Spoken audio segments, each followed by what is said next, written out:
Anybody ever heard of a concept called Net Promoter Score? Okay, let me ask a different question. Who's ever had somebody come on the phone who wants to do a customer survey? So I'd like to take a couple of minutes of your time and ask you a few questions.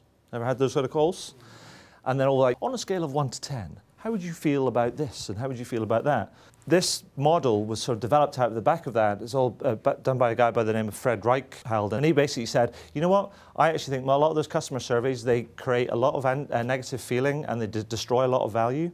So he turned around and said, you know what, we should simplify everything. We should ask people pretty much one question. Are you happy with what we do? You know, if not, how can we get better? If so, would you be willing to recommend us to a friend or a colleague or whatever? The idea being is you get an idea of where people are on your scale of 1 to 10. And you've got people that are your promoters, the people that are going to go out and are very happy and going to tell people about your business, and the people that are detractors, the people that don't recommend. In fact, they push people away from your business. And he believes, and I agree with him, that if you understand the balance between those two things, and you understand that you have to have a strategy to deal with your detractors as well as your promoters and also try and manage the people in the middle, then it's a good way of understanding the flow in your business. If you've got more detractors than you have got promoters, absolute certainty, you've got a big marketing budget. Because what you're doing is you're spending a lot of money acquiring customers, but not taking care of the ones that are falling out the back ends. If you focus on where you're creating problems, actually you can keep people and you can turn them into either passive or promoters or whatever, and what you do is you create sustainable growth at no cost because you've already spent the money. As accountants, there's quite a few accountants in the room, you should love that. Growth with no cost, right? So what I'm saying is, like, actually, here's a really simple model as a way of thinking about your business, particularly about handling complaints and how you manage complaints from being, I am actively complaining, into, I become a promoter of your business. These people down here are the detractors, here's the neutrals, and these ones are the promoters. Increase this by a small amount, because you don't have to acquire it, it has a huge impact on profitability. If you work on reducing the number of complaints and increase loyalty and then also increase referrals, then you don't have to acquire that either. Again, it impacts profitability. So that's what I'm saying to you, is that it's not just about the complaints, it's what the complaints can create. People judge us on what we think we're good at. We tell them we're good at it and they believe us. You know, I'm a really good accountant. They go, like, I believe you. Get my books done on time and it save me money on my tax bill, make sure I don't get fined, I'll be really happy. But it's actually the sort of the areas that are non-core to your business, those are the things that people judge you on. And frequently, those are the things that people probably complain about. You didn't call me back. You didn't send that email when you were supposed to, because those are the things that they know about. They don't know about accountancy, they don't know about tax, they don't know about banking, they don't know about graphic design, they don't know about all these other sort of things.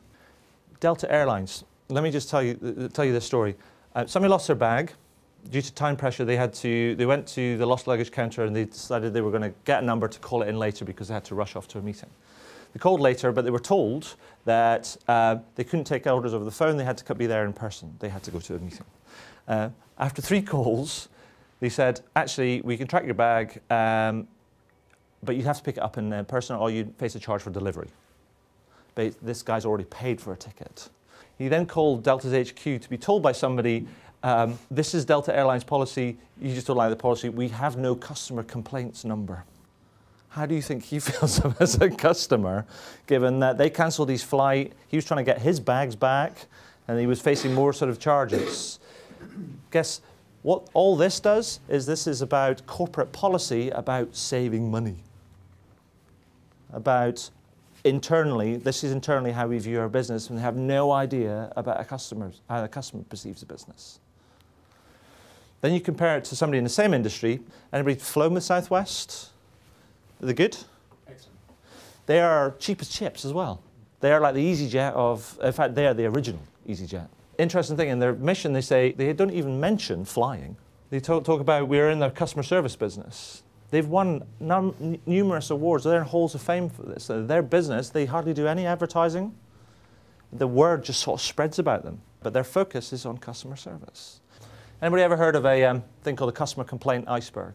What this basically says is for every one unhappy customer that makes a complaint, there are 25 that don't. And then 1 plus 25, so therefore those 26 people will tell another 5 or 10 people each about your business and how they're not happy and everything else. And so you go take one and it basically gets to a point of it's about 1,500 people. So you might think, I only made one mistake. But it's not that simple. So what I would say to you is think about this, think about how you handle complaints, think about your whole strategy about how you deal with complaints as a business.